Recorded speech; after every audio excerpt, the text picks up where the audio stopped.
इस देश में क्रांति तो सचमुच में नहीं हुई।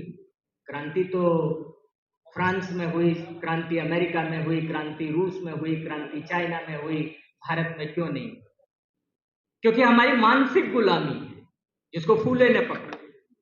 जिस गुलामी को तोड़ने का प्रयत्न महात्मा फूले ने, डॉक्टर अंबेडकर ने, पेरियार ने, सावित्रीबाई फूले ने, सब ने किया, पर हम 2 कदम आगे चलते हैं और फिर 2 कदम तो क्या 3 कदम पीछे चले जाते। अभी हमारे दादा सुनील सरदार जी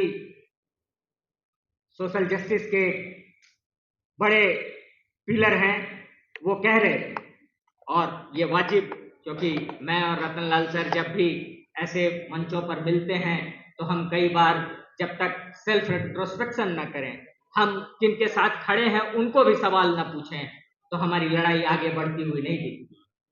इसी जवाहर भवन में कई ऐसे मूवमेंट हुए, कई ऐसे सेमिनार, कई ऐसी गोष्ठी हुई जहां पर यह बात हुई कि कांग्रेस पार्टी इसमें क्या करती है। हमारे लिए तो बड़ा आसान है और मैंने शुरू ही वहां से किया कि ये संसद क्यों मौन है। लेकिन संसद में जो लोग जाति जनगणना का मुद्दा उठाते हैं, धर्मेंद्र जी को धन्यवाद, और तमाम लोग हैं जो ये यहाँ हैं, इसलिए मैं इनकी पीठ नहीं थपथपा रहा हूं, लेकिन जो लोग नहीं हैं उन लोगों की भी तारीफ करते हुए मैं ये कहना चाहता हूं कि वे सारे लोग अगर अकादमिक इंस्टीट्यूशंस को देखें, जिसकी बात एनएफएस की बात की, जो पूरा रोस्टर का आंदोलन जो रतनलाल और तमाम सारे लोगों ने जो लड़ा, उसमें हम क्यों पिछड़ रहे हैं, उसमें मुझे लग रहा है 2 महत्वपूर्ण बात है जिस पर बातचीत होनी चाहिए। आखिर क्या बात है कि आंध्र प्रदेश और तेलंगाना में आज अंग्रेजी माध्यम में सरकारी स्कूलों की बात होने लगी? क्योंकि जो अभी हमारी स्पीकर, जो लेडी स्पीकर हमसे पहले शोभा जी बोल रही थी, उनकी बात में मैं जोड़ना चाहता हूं कि हम किस मिसनोमर के दौर में जी रहे हैं। ईडब्ल्यूएस की बात करते हैं, लेकिन हमें सबको पता है, अभी अभी फिर से मामला किसी हाईकोर्ट ने शायद बोला है कि एससी और एसटी के लोग ईडब्ल्यूएस क्यों नहीं हो सकते। आप में से ऐसे लोग जो हमारे उम्र और इस उम्र के कक्ष में हैं, उनके बच्चे इसी दिल्ली शहर में अलग अलग स्कूलों में पढ़ते होंगे, वहां ईडब्ल्यूएस का कोटा होता है। अब आप बताइए ये कैसा मिसनोमर है कि सचमुच में ईडब्ल्यूएस कोटा है, इसका मतलब सिर्फ इकोनॉमिकली वीकर सेक्शन है, उसमें जाति का कोई मतलब नहीं है। लेकिन इस देश में एक ऐसा कानून पास होता है जिसका नाम ईडब्ल्यूएस है, लेकिन हम सबको पता है कि वो किन जातियों के। मुझे लग रहा है इस समझदारी को या हम समझने में गलती करते हैं, वहां अंग्रेजी एक बड़ा माध्यम बनता है। हमारा देश अंग्रेजी में चल रहा है। माफ कीजिएगा हिंदी वालों और हिंदी पट्टी वालों, मैं तो आजकल गोबर पट्टी कहता हूं, रतनलाल जी भी मुझसे एग्री करेंगे। इस गोबर पट्टी में हमारा सारा कुछ हिंदी में हो रहा है और हमें पता ही नहीं चल रहा है कि कानून में कॉमा फुल स्टॉप किस तरीके से लगाकर हमें बेवकूफ बनाया जा रहा है। एक उदाहरण मैंने बोला ईडब्ल्यूएस, एक दूसरा उदाहरण मैं बोलता हूं पब्लिक स्कूल। आप बताइए कि जिस यूनिवर्सिटी में मैं पढ़ाता हूं, रतनलाल जी पढ़ा रहे हैं, उसको हम लोग बोलते हैं public university. JNU, Jamia, Delhi university क्या है भाई? Public university. प्राइवेट यूनिवर्सिटी कौन है भाई? तो Ashoka university, OP Jindal, Amethi, lovely, Babli, है ना, लड्डू, जलेबी, ये तो सचमुच में प्राइवेट आप में खरीद सकते हैं, शिक्षा खरीद सकते हैं, जैसे लड्डू खरीद सकते हैं वैसे डिग्रियां खरीद लीजिए। लेकिन आप ये बताइए कि पब्लिक स्कूल का नाम बताइए इस देश में, तो इस शहर में रहने वाले सबसे पहले आपको बोलेंगे Delhi public.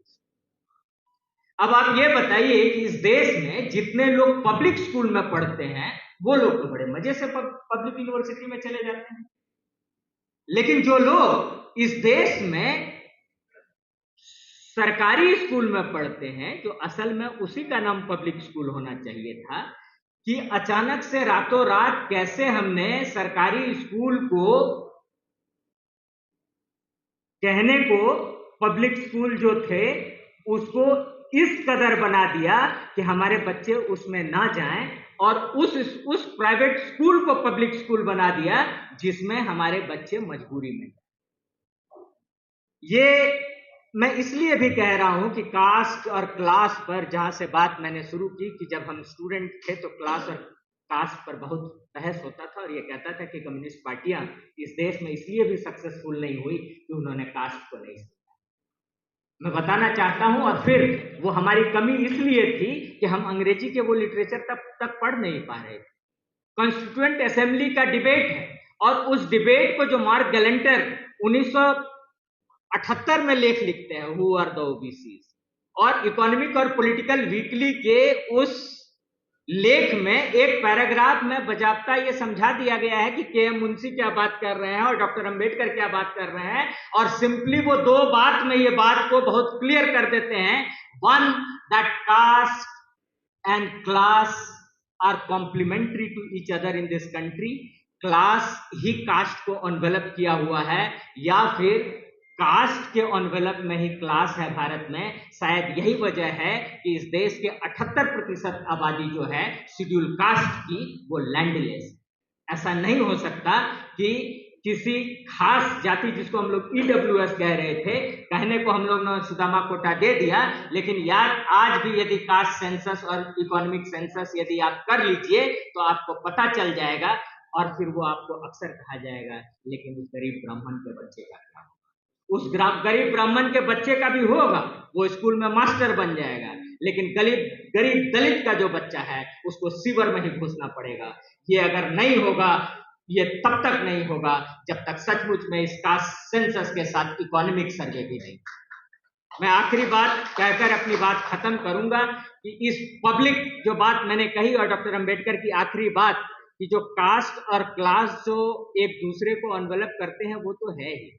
And the one fine line which Dr. Ambedkar so prophetically wrote in the Constituent Assembly he spoke about is only not varying scheduled caste and scheduled tribes.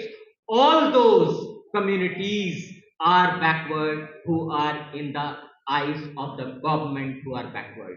हम बस आखिरी अपील फिर से कि जो लोग संसद में हैं वो संसद में अपनी आवाज उठाएं, जो लोग इंस्टीट्यूशंस में हमारे जैसे लोग हैं क्लासरूम में अपनी बात उठाएं, और बाकी सड़क पर किसी भी ऐसे आंदोलन के लिए हम आपके साथ कदम में कदम मिलाने के लिए तैयार हैं। शुक्रिया, धन्यवाद, जय भीम, जय